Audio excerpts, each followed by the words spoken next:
sobre los cursos que se imparten normal o habitualmente en una universidad, empezando desde Derecho Civil 1, persona, acto jurídico, y después veremos bienes, derechos reales, obligaciones, contratos y sucesiones, que es más o menos la malla curricular común en las universidades.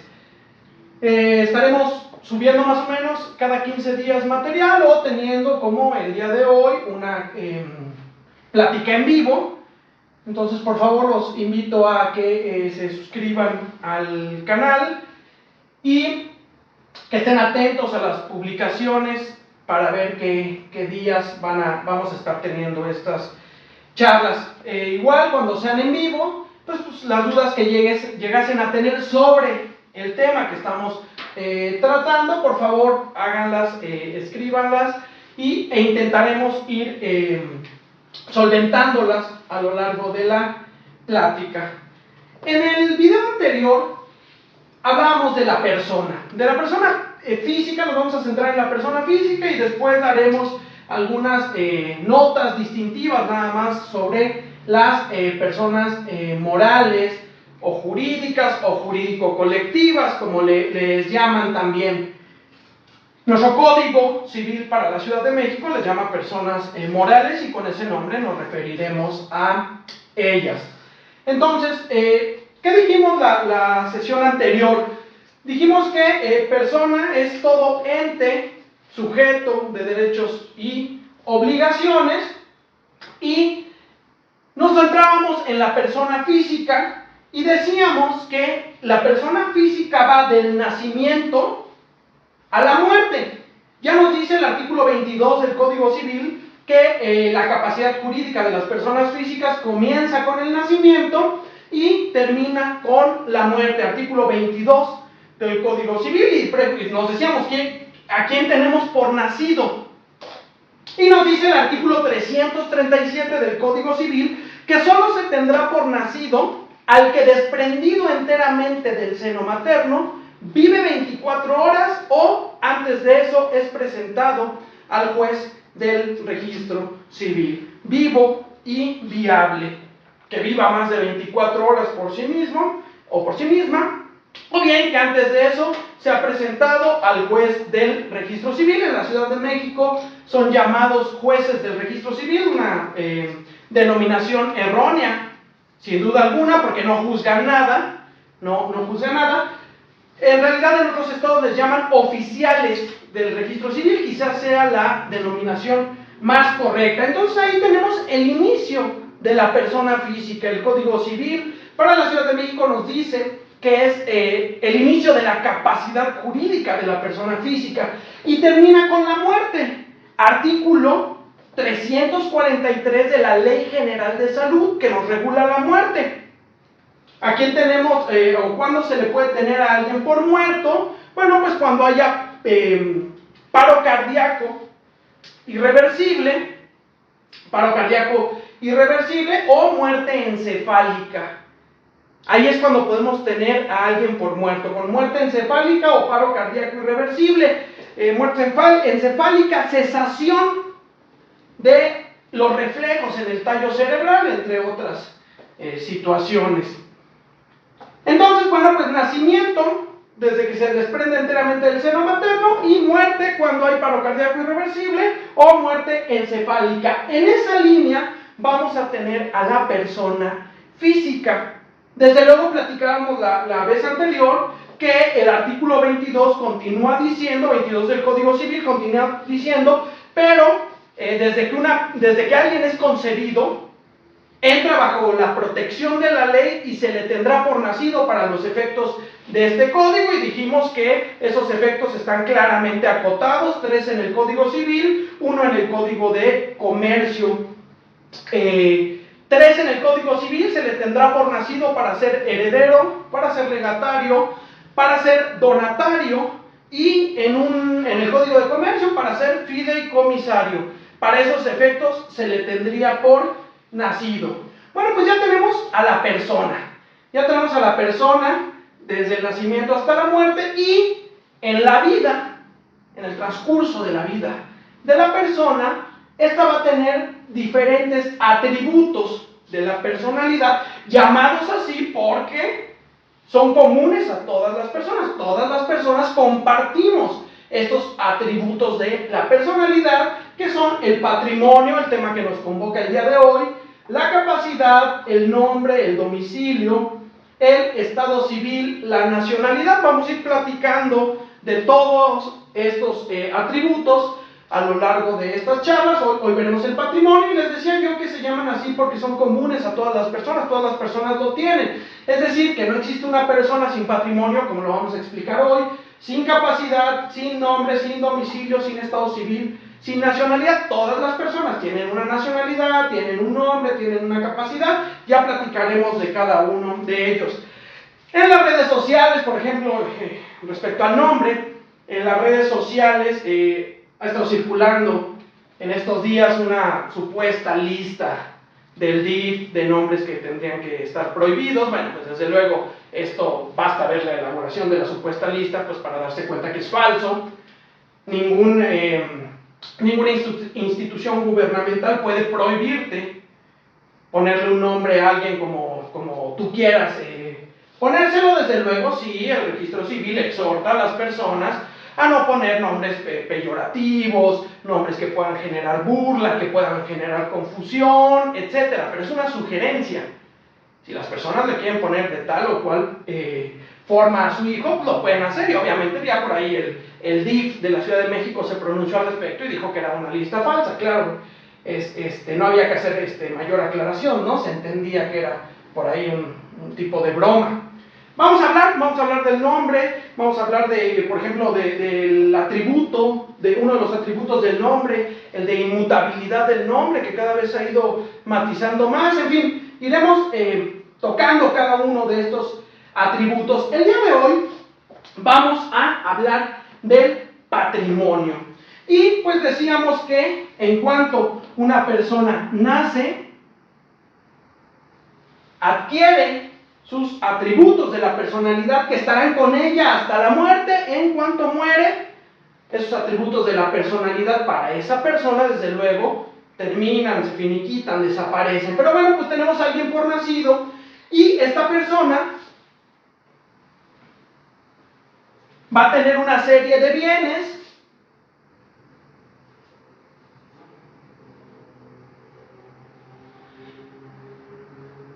va a tener una serie de derechos y va a tener una serie de obligaciones que van a constituir una universalidad jurídica y que conforman el patrimonio. Y de ahí obtenemos nuestra definición clásica de patrimonio. Esa es la definición que prácticamente todas las universidades enseñan. El patrimonio es el conjunto de bienes, derechos y obligaciones susceptibles de valorarse económicamente y que constituyen una universalidad, y es a lo que conocemos como patrimonio. Ahora, hay dos teorías principales que nos explican el patrimonio. Tenemos la teoría clásica, la teoría francesa, o también llamada teoría del patrimonio personalidad, que por cierto es la que sigue el Código Civil Federal y el Código Civil para la Ciudad de México, entre otros códigos.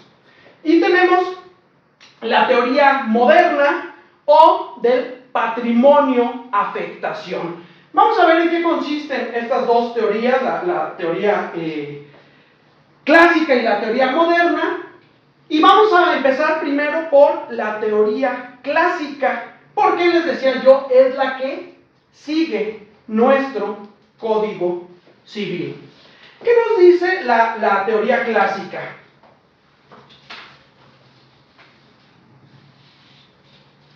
La teoría clásica nos dice, o también llamada del patrimonio personalidad, nos dice que toda persona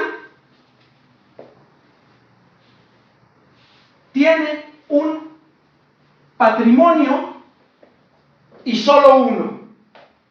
Las personas, dice la teoría clásica, no pueden tener 2 o 3 patrimonios. Los seres humanos, las personas, tenemos única y exclusivamente un patrimonio. Y todo patrimonio le pertenece a una sola persona. En consecuencia, un patrimonio no pudiese pertenecer a 2 personas o, peor aún, un patrimonio no pudiese estar acéfalo. Es decir, no pudiese existir un patrimonio sin titular, un patrimonio que no tenga a un titular. Todo patrimonio le pertenece a una persona y cada persona tiene única y exclusivamente un patrimonio. ¿Cuáles son los postulados principales, los postulados básicos de esta teoría del patrimonio, personalidad? Tiene 3 postulados. Primero, solo las personas pueden tener un patrimonio. Los bienes, los objetos, no pueden tener patrimonio y otros patrimonios no pueden tener patrimonio. Segundo postulado, toda persona necesariamente debe de tener un patrimonio. No puede existir una persona que no tenga un patrimonio, ni una persona puede deshacerse o enajenar su patrimonio.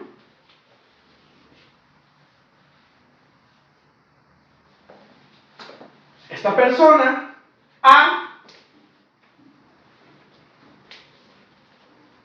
no podría transmitirle la totalidad de su patrimonio a esta persona B. Según la teoría clásica del patrimonio personalidad, esto no se puede. Yo no puedo quedarme sin patrimonio, no puedo enajenar o transmitir por completo mi patrimonio. Es decir, de forma tal que yo no tenga ni bienes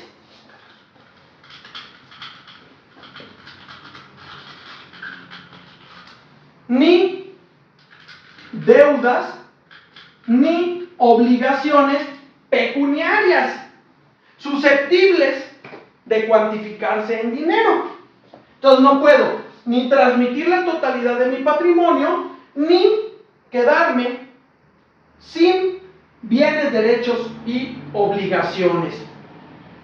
Existe la transmisión universal. Sí, en nuestro sistema jurídico hay una sucesión universal, pero es mortis causa.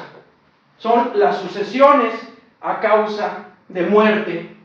Cuando una persona fallece, entonces sí se transmite la totalidad, la universalidad de bienes, derechos y obligaciones que no se extinguen por la muerte. ¿A quién? A los herederos.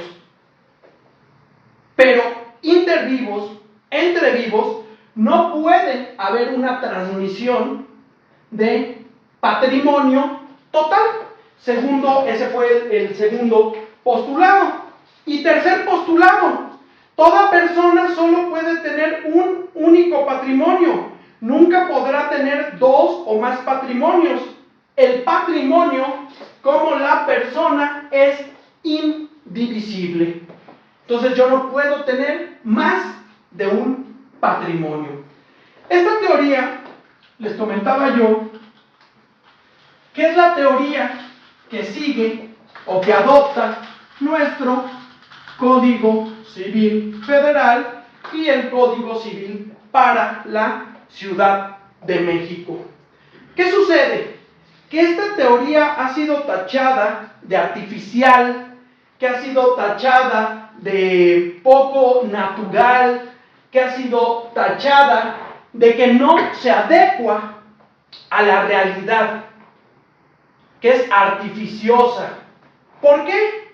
Los críticos de la teoría clásica dicen, no, a ver, ¿cómo que una persona no puede tener más de un patrimonio? ¿Cómo que una persona, cómo que un patrimonio no puede pertenecer a dos personas? ¿Cómo que un patrimonio no puede ser acéfalo? Y ellos dicen, en el día a día hay múltiples ejemplos de que esto no es cierto, de que esto no es así. Y entonces tachan de artificiosa a esta teoría y proponen una nueva teoría. Precisamente por eso se le conoce como teoría moderna o teoría del patrimonio-afectación. Teoría del patrimonio-afectación. Y empiezan proponiendo varios ejemplos. Y dicen, a ver, contrario a lo que argumentas tu teoría del patrimonio-personalidad, contrario a lo que argumentas, una persona sí puede tener varios patrimonios. Ejemplo de ello, su patrimonio personal, tiene ahí su casita, su cochecito, cuentas bancarias con dinero. Dice, pero además, él puede constituir o afectar determinados bienes al patrimonio de familia. La mayoría, si no es que la totalidad de los códigos civiles regulan el denominado patrimonio de familia. ¿Y qué es esto? La afectación de un bien a un régimen específico que protege a la familia. Generalmente, pues bueno, un bien inmueble donde vive la familia. Yo lo afecto a ese régimen especial denominado patrimonio de familia. ¿Y qué sucede con ese bien? Que ese bien adquiere las siguientes características. Una vez que es afectado al patrimonio de familia, se vuelve inalienable, imprescriptible e inembargable. Inalienable, que no se puede hacer ajeno por ningún título. No solamente el de compraventa. No se puede donar, no se puede hacer una cesión de derechos, por ejemplo, por ningún título lo puedo hacer ajeno, inalienable. Imprescriptible, no puede ser adquirido a través de la figura de la prescripción positiva, adquisitiva o usucapión, según lo regulan los distintos códigos civiles a lo largo del país. E inembargable, que sobre de este bien no puede recaer un embargo o no puede ser objeto de embargo en un juicio o en un procedimiento administrativo. Y entonces dicen los críticos de la teoría clásica, dicen, ¿qué ole? Ahí hay dos patrimonios. El personal, cuyos bienes sí son enajenables, cuyos bienes sí son embargables, cuyos bienes sí pueden ser prescritos, sí se pueden prescribir. Recordemos que una de las teorías que explica el nacimiento o surgimiento del patrimonio es la que dice que el patrimonio sirve para responder de las deudas frente a todos nuestros acreedores, por igual, a prorrata. Acuérdense que anteriormente uno respondía de sus deudas con la vida. Si uno tenía deudas y no las cubría, te mataban. Posteriormente, uno respondía de sus deudas con su libertad. Actualmente, la Constitución política de los Estados Unidos mexicanos establece que nadie puede ser aprisionado por deudas de carácter puramente civil. Eso quiere decir que ya no respondemos de nuestras deudas de carácter puramente civil con nuestra libertad. Entonces se respondía primero con la vida, luego con la libertad. Ahora entonces, ¿con qué se responde de las deudas? Con tu patrimonio. Con tu patrimonio. Dicen que es una prenda universal, ¿no? Es una prenda a favor de todos nuestros acreedores y además a favor de todos nuestros acreedores por igual. Existe una regla, una máxima en el derecho que establece que primero en tiempo, primero en derecho. Esto no aplica en cuanto al patrimonio respecto de nuestros acreedores. Aquí no importa si a alguien le debo primero o le debo después. No importa si una deuda es del año 2000 y otra del 2010 y otra del 2015. Con mi patrimonio les voy a responder a todos mis acreedores por igual. A prorrata hasta donde alcancen mis bienes, ¿no? Entonces, los bienes de acá sí son embargables, porque precisamente para eso sirve el patrimonio, para responder de nuestras deudas, de nuestras obligaciones. Estos bienes sí son embargables. Este de aquí no. Está afectado o afecto a un régimen jurídico específico. ¿Y qué dicen los críticos?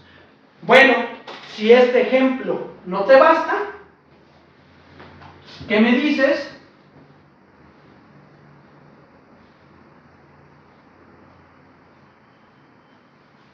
de la sociedad conyugal?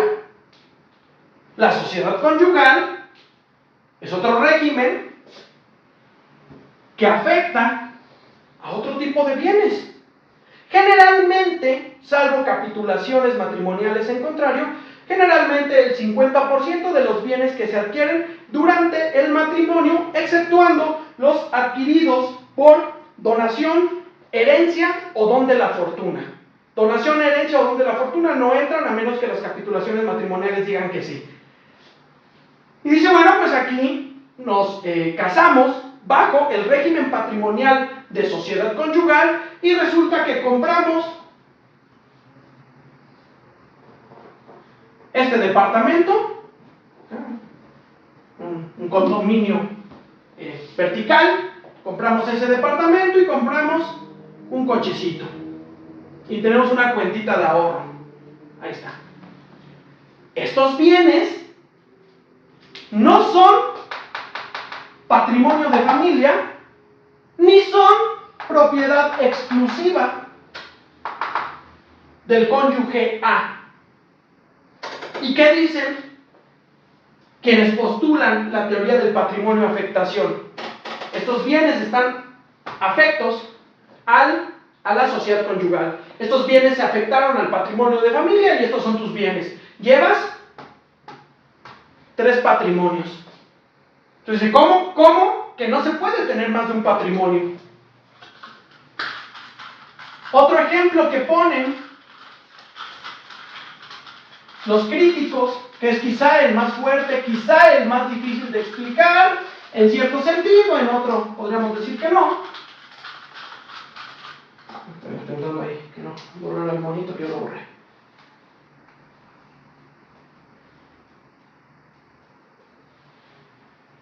¿Qué sucede en las sucesiones mortis causa? Ahora hablábamos de ellas.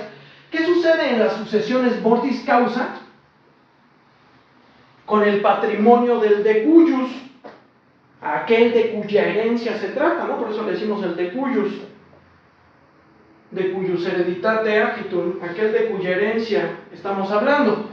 ¿Qué sucede con sus bienes?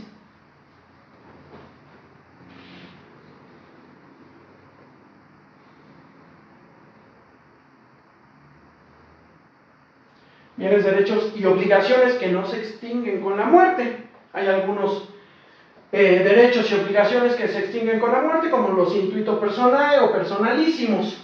Pero ¿qué pasa con los que no se extinguen con la muerte? Este patrimonio se transmite inmediatamente a los herederos.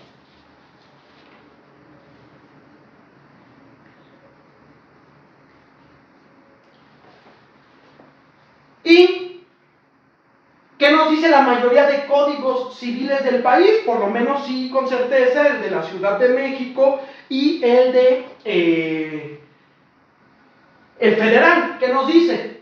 Que toda herencia se recibe a beneficio de inventario. Mientras tanto, no se van a mezclar el patrimonio del decuyus con tu propio patrimonio. Las deudas que tenía el decuyus se cumplen, se responde por esas deudas hasta donde alcancen a pagar los bienes del decuyus. El heredero no paga con sus bienes. Entonces dice el Código Civil que si es que siendo a beneficio de inventario, no existe confusión entre los bienes del decuyus con los bienes del heredero. Y ahí nos dice, bueno, pues ahí el heredero tiene su propio patrimonio más el patrimonio que recibe del decuyus como una universalidad. ¿Qué postulados sostiene la teoría del patrimonio, afectación, la teoría moderna? Nos dice que existe un conjunto de bienes, derechos y obligaciones destinados a realizar un fin determinado, un fin específico, cuando hay una serie de bienes, derechos y obligaciones destinados a realizar un fin específico, como el patrimonio de familia, como la sociedad conyugal, como el patrimonio del decuyus, que se recibe a beneficio de inventario. Cuando está afecto a fines específicos, se tendrán tantos patrimonios como afectaciones se le haya dado a ese conjunto de bienes. 2. Que esa afectación, que ese fin, sea de naturaleza jurídico-económica.